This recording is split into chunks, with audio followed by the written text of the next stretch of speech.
Olá, meu nome é Fabiano Santos e trabalho com você a disciplina de História da Educação 2. Antes de darmos início a essa aula, eu gostaria de revisar um pouco sobre o que vimos nos encontros passados. Dando um panorama mais geral, nós estudamos no módulo 1 e módulo 2 sobre a história da educação em diferentes momentos, né? Ou seja, vimos a história da educação durante o período colonial, a história da educação durante o período imperial e a história da educação no período da República, né, da proclamação da República, e aí a República dividida em duas, a Velha República e a Nova República. Nesses dois primeiros módulos, então, nós estudamos também a história da própria sociedade brasileira. Você deve lembrar que não tem como falarmos em história da educação sem falar de história da sociedade, ou seja, a educação ela não está alheia ao que acontece na sociedade, né? Ela é reflexo, ela reflete e, ao mesmo tempo, ela reproduz e transforma também essas realidades, né? Numa relação dialética, de interação. Então, é importante retomar e relembrar isso. Falar da história da educação é também falar da história da sociedade. Nós vimos que, durante o período colonial, os jesuítas foram muito importantes para o desenvolvimento da educação no Brasil. Eles vieram com um objetivo mais do que educar, de catequizar os chamados, que eles chamavam de povos selvagens, que eram os indígenas, e nesse processo de catequização nós estudamos que houve, de fato, o processo de aculturação da população indígena, ou seja, desconsiderou-se tudo que a população indígena possuía, havia construído antes da chegada dos portugueses, e a partir daí foi realizado um processo bastante cruel até, de tentativas, infelizmente de sucesso, de catequização dos indígenas, né, da formação de uma cultura e do letramento a partir da língua portuguesa. Vimos também, e isso foi bem importante e batemos bastante na tecla sobre isso, que a educação oficial, né, a história da educação oficial no Brasil, ela acontece a partir da chegada dos portugueses, mas estudos desde uma perspectiva crítica, e é aí que eu convido você a se aprofundar, e quando for professor que vá trabalhar essas questões na escola, também considere isso, ou seja, o Brasil já possuía uma população com bastante complexidade envolvida no processo educativo. Não havia, contudo, instituições para essa finalidade. A educação ocorria no próprio desenvolvimento do trabalho, mas havia um processo educativo num sentido mais amplo. Isso é bem importante de destacar. É importante que a gente, então, quando vá trabalhar na escola com esses conteúdos, a gente não reproduza a história dos vencedores, mas também considere a história dos vencidos, né? Isso é muito importante. Bem, a partir de hoje, então, a partir de agora, a partir desta aula, nós vamos adentrar num outro conjunto de aulas, que é estudar para além da periodização. Se nos dois primeiros módulos nós estudamos um processo de periodização da história da educação brasileira, agora a gente vai aprofundar um pouco isso. No encontro de hoje, nós vamos estudar um pouco sobre a criação das primeiras instituições escolares no Brasil. Esta unidade faz parte do módulo 3, que nós vamos estudar a instituição escolar no Brasil e em Mato Grosso do Sul. É bem legal, vocês vão gostar bastante. Bom, vamos lá? Um pouquinho para começar. As instituições escolares criadas no Brasil, elas acompanham o movimento de interesse da sociedade, né? Como eu disse antes, não tem como a gente pensar na história da educação sem falar da história da sociedade, ou seja, a escola, a instituição escolar é criada a partir dos interesses criados pela sociedade. Se vocês lembrarem, nos módulos anteriores, eu disse que, por exemplo, com a chegada dos jesuítas, criam-se as primeiras escolas no nosso Brasil, no nosso país. Com a chegada do Dom João VI, criam-se outros tipos de escola.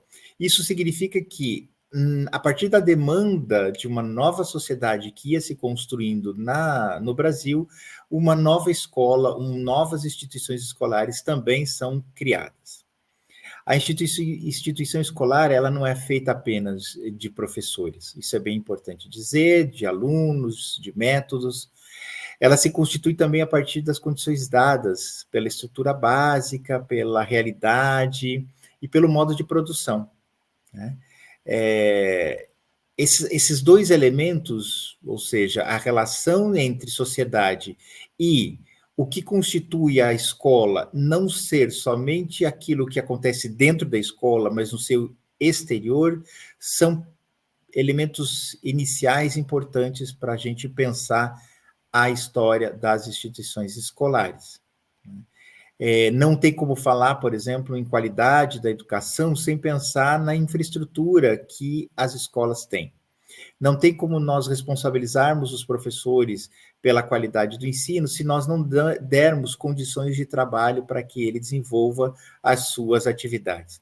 É nessa direção que eu quero refletir sobre a criação das instituições escolares. É a partir das condições materiais, da realidade que nós tínhamos naquele momento. E eu gostaria que vocês fizessem junto comigo um exercício de imaginação, de se imaginar naquele período, se colocar naquele período, nos desafios que a sociedade brasileira possuía naquele período e nas resoluções encontradas para o desenvolvimento da educação. Começando a falar, outra questão importante, nós vamos falar sobre especialmente dois períodos aqui de criação das instituições escolares, no Brasil colônia e no Brasil imperial. Por que somente desses dois períodos? Porque a partir do Império, no final do Império, quando começa a República, poucas mudanças vão acontecer na criação de instituições. O que vai mudar, e vai mudar drasticamente, é como essas instituições funcionam. Mas aí foge um pouco também do escopo e dos objetivos que nós traçamos para a disciplina neste momento. Por isso, a gente vai discutir, então, esses dois períodos. Começando pelo Brasil colônia. Como nós já vimos, esse período era organizado em torno da produção da cana-de-açúcar e das capitanias hereditárias, né? Sabemos do fracasso das capitanias hereditárias e da importância que a descentralização política e econômica do Brasil teve para o seu desenvolvimento. Por meio dos jesuítas, a primeira instituição escolar é criada no nosso país com a ajuda do padre Manuel da Nóbrega, e ela foi criada em Salvador. Lembrando que Salvador era a grande metrópole do Brasil naquele momento, né? A ideologização do projeto colonial, ela foi o horizonte, o norte que se deu o processo educativo e a criação das instituições escolares, né? Era um confundo religioso.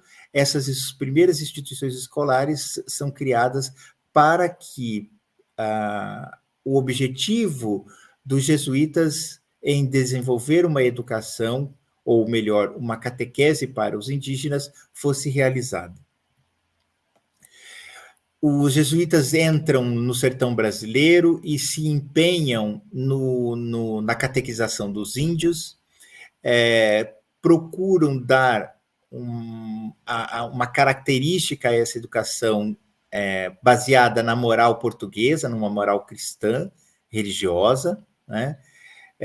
Tentam também, isso é importante dizer, retomar, eu já falei isso, tentam frear a escravização dos indígenas, tentam frear a forma como os portugueses tratavam os indígenas de forma bastante truculenta, violenta, né? Talvez em nome dessa religiosidade que eles defendiam, eles acabam discordando um pouco de como os indígenas eram tratados.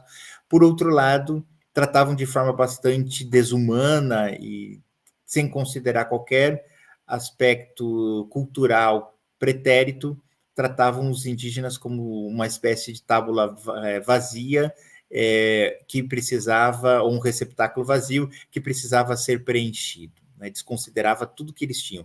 Portanto, também era uma forma de violência. Não uma violência física, porque eles não acreditavam, mas uma violência simbólica. A gente não pode esquecer que os jesuítas foram os primeiros educadores no nosso país, né? Ainda que sem formação para isso, ainda que sem o objetivo de uma formação educacional, lá nos primeiros momentos, eles devem e podem ser considerados como os primeiros educadores, porque foram os primeiros a chegar ao Brasil com o objetivo de criar uma instituição escolar para isso. Eles estavam cientes, né, que para converter os nativos era preciso alfabetizá-los, né? Não tem como você produzir uma nova cultura religiosa sem que você desenvolva a capacidade para compreensão daquilo que está escrito nos livros sagrados e na Bíblia. Então, era preciso alfabetizar os índios, era preciso alfabetizar os povos indígenas. E isso vai ser muito importante para o desenvolvimento da educação no nosso país, né? Porque certamente, vocês não tenham dúvida, certamente, se não fosse preciso a alfabetização dos indígenas para a sua catequização, não haveria uma preocupação tão grande dos jesuítas com a alfabetização. Então, mais uma vez, a demanda social, a demanda cultural, a demanda econômica interferindo na criação e na formulação de políticas para a educação em nosso país. A primeira medida foi o afastamento das crianças do seu convívio, da sua família, e podemos dizer que a primeira instituição escolar, não como colégio, como nós vamos ver que isso vai acontecer mais tardiamente, mas a primeira instituição escolar para os filhos dos indígenas é criada em 1585. São 5 casas chamadas Casa dos Muchachos, ou Casa dos Muchachos. Na verdade, o nome correto é Casa dos Muchachos, né?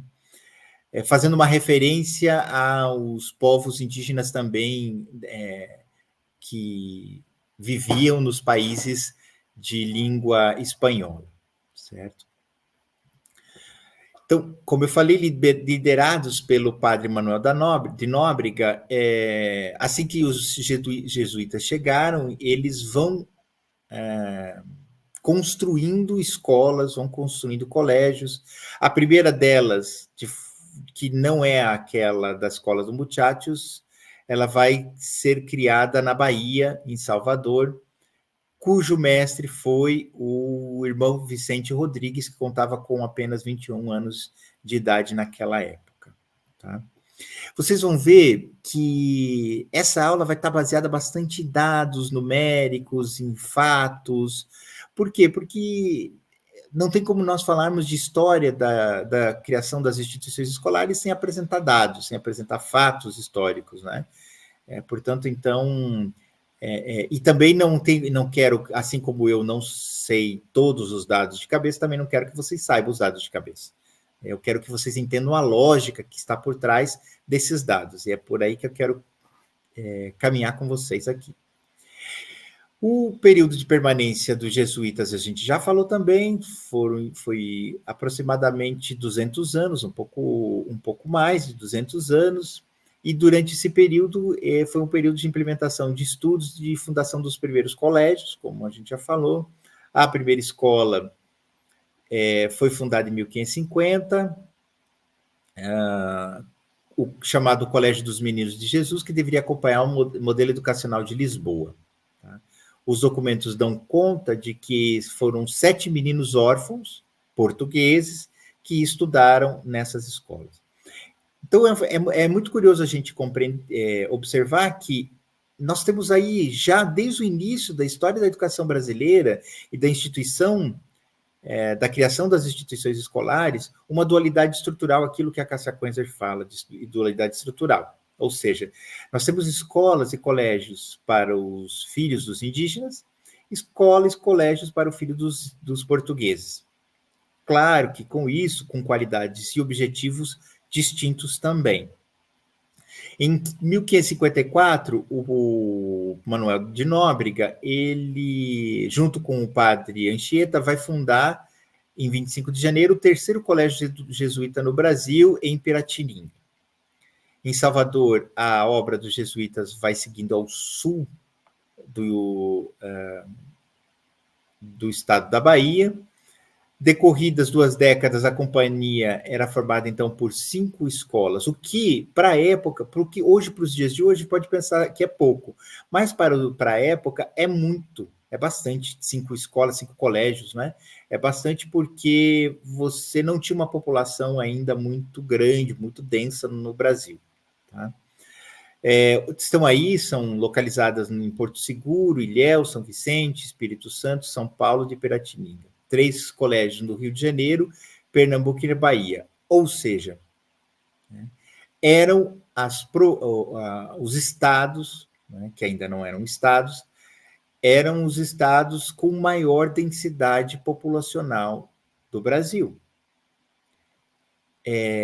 Se nós temos uma densidade populacional, se nós temos uma necessidade de catequizar aquelas pessoas que viviam lá, era preciso criar escolas para que isso fosse acontecendo.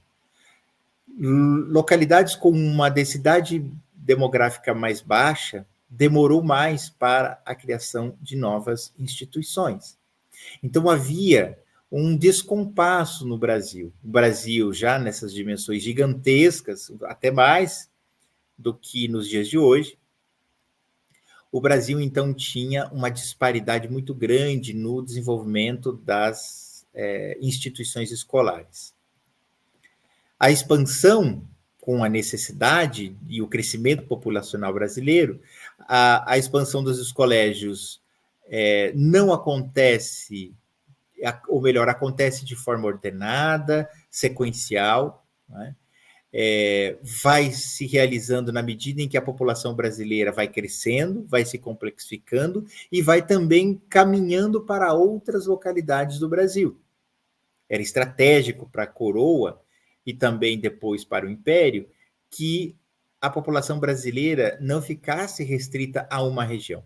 Isso porque, quanto mais povoado fosse o país, menos riscos de perder as terras a coroa tinha, né? Tanto por conta dessa população vigiar, né? Porque lembre-se, nós estamos falando de um período que a comunicação era precária. Então, quanto mais pessoas espalhadas pelo Brasil, melhor para que a coroa ficasse sabendo de tudo que está acontecendo. Mas esse avanço dos colégios jesuítas não é uma... Como vocês sabem, a Companhia de Jesus ela era realizada em vários países do mundo. Então, os colégios vão crescendo não só no Brasil, mas em todo o mundo. Em 1606, o mundo tinha 193 colégios espalhados, 36 na América, na Índia e no Japão. Em menos de 70 anos, a gente teve uma verdadeira proliferação da companhia, dos colégios da Companhia de Jesus. Isso é bem interessante de destacar, porque a Companhia de Jesus vai se tornar a principal responsável pelo processo de educação da Igreja Católica. A Igreja Católica tinha uma força muito, muito grande em todo o mundo, portanto, vai se tornar a principal força de constituição da instituição escolar em todo o mundo. Era uma educação restrita, como a gente já falou, né? Primeiro para alguns filhos de colonos. Lembrem, nos módulos passados, a gente falou que os colonos eram aqueles europeus que vinham para o Brasil para ajudar no desenvolvimento econômico, portanto, eram pessoas com certa capacidade econômica e que, portanto, precisava ter um cuidado maior coroa para que eles não voltassem para suas terras, para o seu país. Era importante para a coroa portuguesa que esses colonos permanecessem e produzissem aqui, ajudassem no desenvolvimento econômico do Brasil agrário daquela época. Tá? E para os índios também, para os indígenas, era bem importante, criando aquilo que eu falei de uma dualidade estrutural da educação da escola brasileira. Agora eu quero falar um pouco sobre as características da educação deste período. Qual era a concepção teórica, educacional, que fundamentava a educação realizada no interior dos colégios jesuítas? Bom, em todas as escolas jesuítas, e era uma característica da educação daquela época, era baseada em 2 métodos, o trívio e o quadrívio. No Brasil, né, detalhe, na maior parte dos países, esses 2 métodos eram desenvolvidos de forma simultânea. No Brasil, as coisas foram um pouco mais precárias. Tá? No Brasil, ensinava-se somente a primeira parte, as disciplinas associadas ao trívio, que era principalmente gramática e retórica. Tá?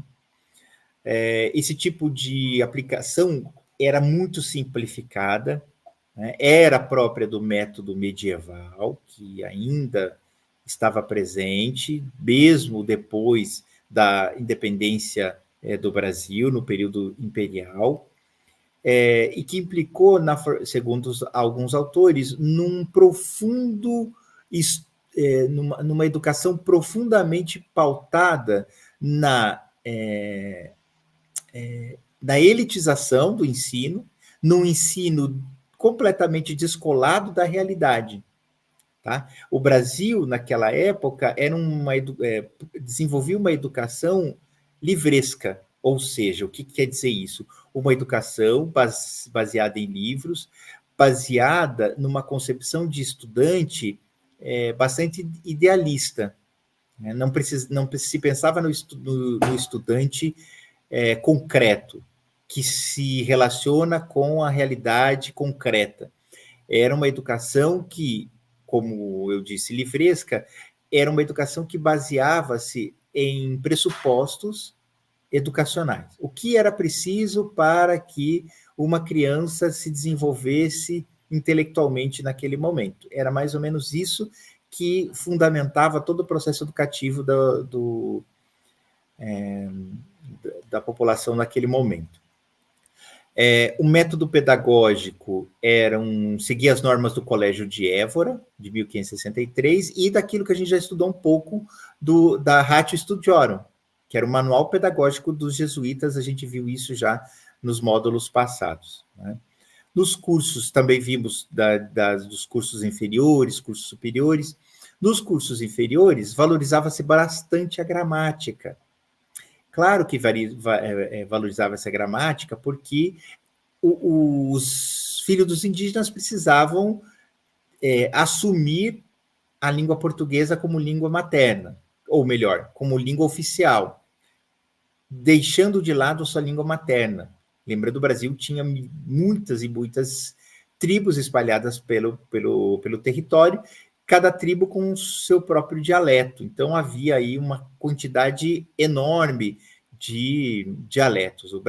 Os portugueses vêm e impõem para os indígenas um tipo de língua, um tipo de dialeto que era a língua portuguesa. Tá? Nas escolas superiores, estava subordinado, portanto, à filosofia e à teologia. Lembrem que os trabalhadores, os filhos dos indígenas, tinham acesso só às escolas inferiores, enquanto que os parentes dos jesuítas e a nobreza tinham acesso também a escolas superiores que trabalhavam com a filosofia e a teologia. Tá?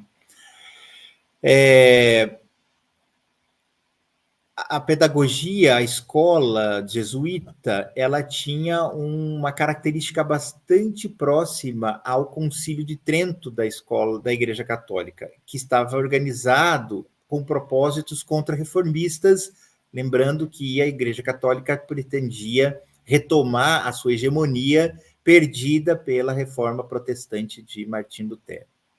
Além disso, contrapunha-se ao modelo de ensino que apregava os países europeus, lembrem vocês, aquela educação pautada na ciência, pautada no desenvolvimento do capitalismo. Portugal queria que o Brasil permanecesse numa educação bastante descolada desta toda essa realidade, esse desenvolvimento científico pelo qual passavam os outros países. O Ratio Studiorum, fazendo aí uma rápida retomada daquilo que a gente já viu, ele tinha como objetivo a formação de um homem universal aqui leia um sujeito universal, né? Homem numa perspectiva mais enquanto categoria da totalidade do ser humano, humanista, de cultura geral, enciclopédico e cristão. Já falamos isso, com uma visão, tinha, portanto, uma visão existencialista do ser humano, né? O ser humano era a imagem e semelhança de Deus, né? Então, ele existia porque ele era essa imagem e semelhança de Deus, tá? A educação pautava-se numa visão universal e imutável de sociedade. Nós tínhamos, então, nós tínhamos alguns tipos de instituições escolares, né? Aquelas chamadas colégios superiores, que era para o clero, as casas de ensino, em geral, voltadas para a formação universitária, os colégios ou escolas inferiores, que eram voltadas para a salvação das almas, um pouco daquilo que a gente viu também.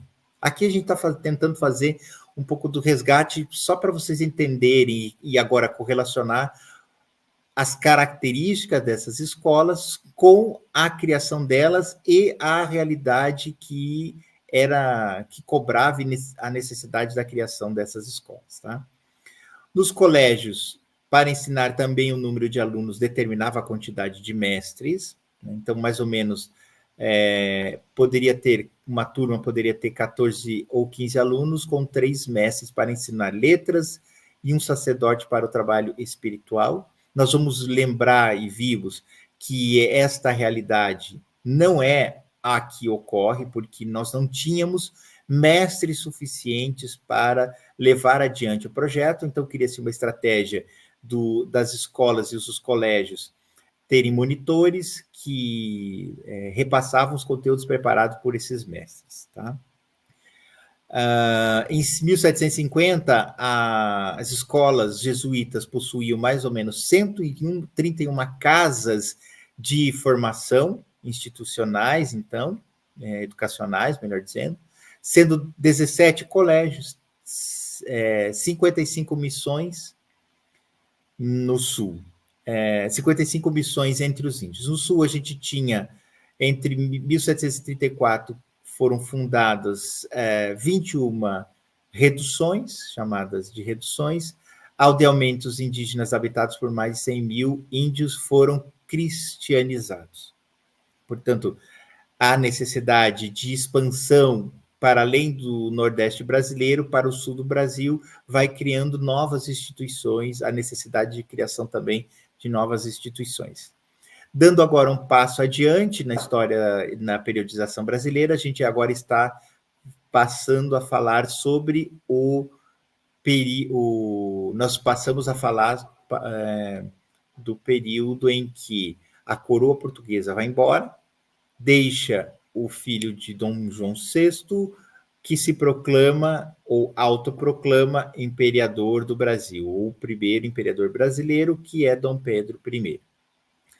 Essas questões aqui a gente já falou de contexto, a gente já falou também, mas eu quero só retomar aqui que o Dom João VI vem para o Brasil com o intuito de implementar a coroa aqui, desenvolve economicamente o Brasil e cria, por decretos, os liceus, os ginásios e as academias. Então, essas são as primeiras instituições escolares que o Brasil possui. Então, veja, essas instituições educacionais, né, têm uma função educacional propriamente dita.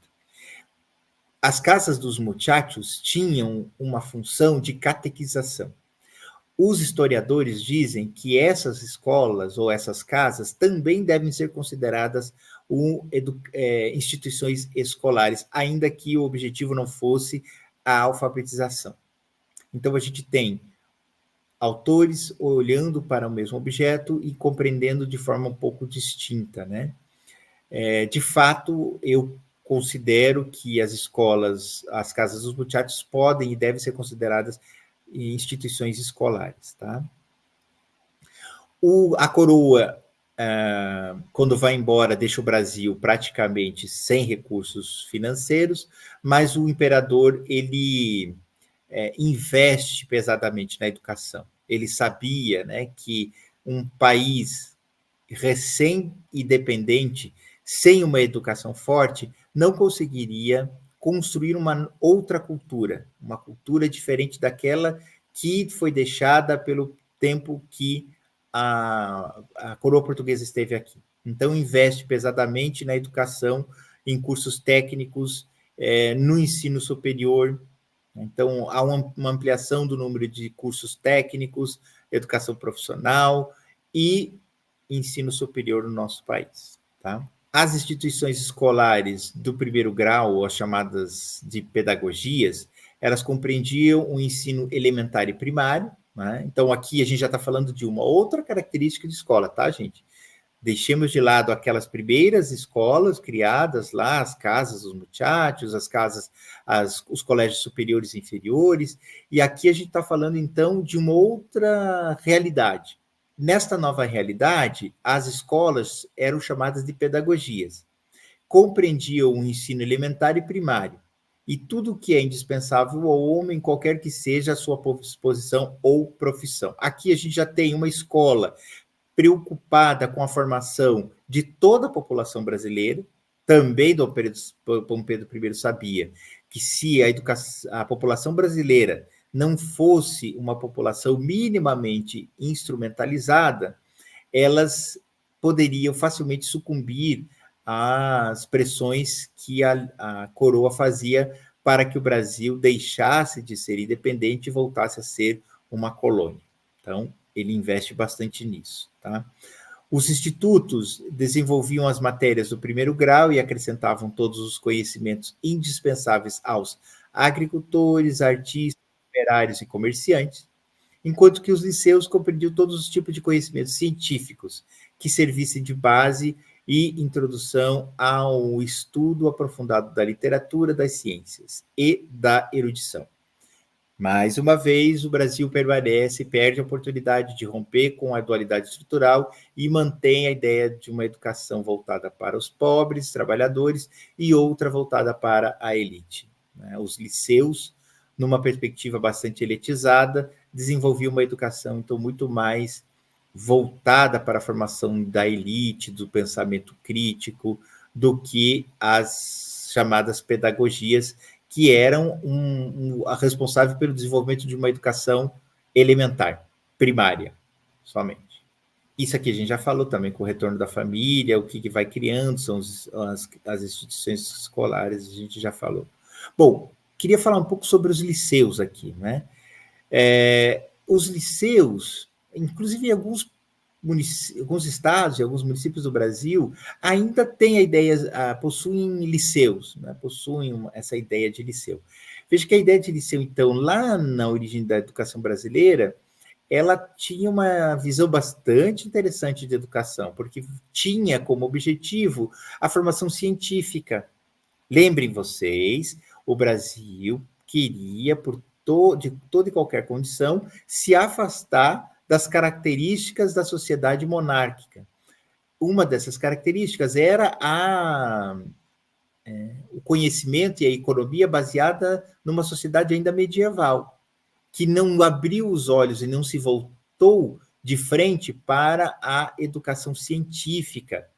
Educação essa que já fazia parte de muitos países que tinham aderido de forma irrestrita à Revolução Francesa, né, às características da Revolução Francesa, e tudo que eles queriam era se afastar do período medieval, dos conhecimentos pouco aplicados à realidade, livrescos, tudo aquilo que a gente já viu que era característica da educação da monarquia, do período colonial. Então, esses liceus compreendiam todos os conhecimentos científicos que serviriam de base para a introdução ao estudo aprofundado da literatura, das ciências e uma espécie de erudição das pessoas. Né?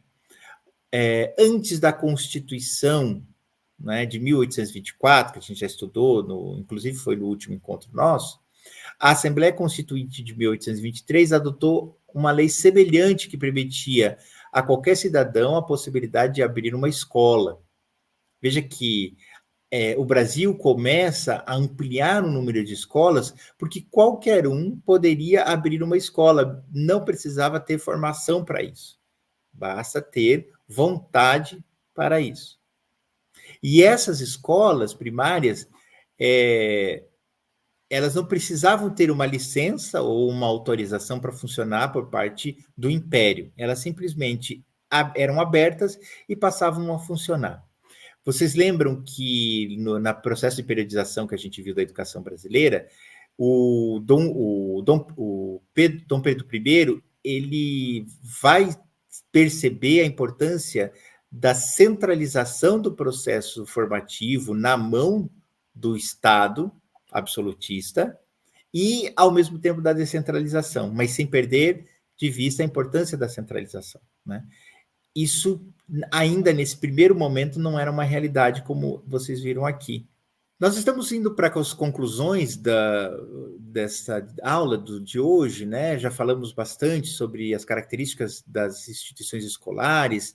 Aqui é importante a gente perceber, né, que a Constituição de 1824 retoma a importância da centralização do Brasil com relação à educação, quer dizer, o Brasil precisava retomar as rédeas da educação, né? Mas, ao mesmo tempo, demandava a abertura da educação para outras localidades. Então, ao mesmo tempo que cria leis que amplia a possibilidade de criação de escolas, como essa que está aí, de 1823, também centraliza a partir da Constituição de 1824. A Constituição de 1824, no seu artigo 179, vai limitar a gratuidade do ensino primário para todos os cidadãos, né? Vai ampliar a gratuidade para todos os cidadãos, algo que até então não era possível, né? Para você estudar, você precisava pagar. Claro, é o resultado dessa preocupação que o imperador possuía naquela época.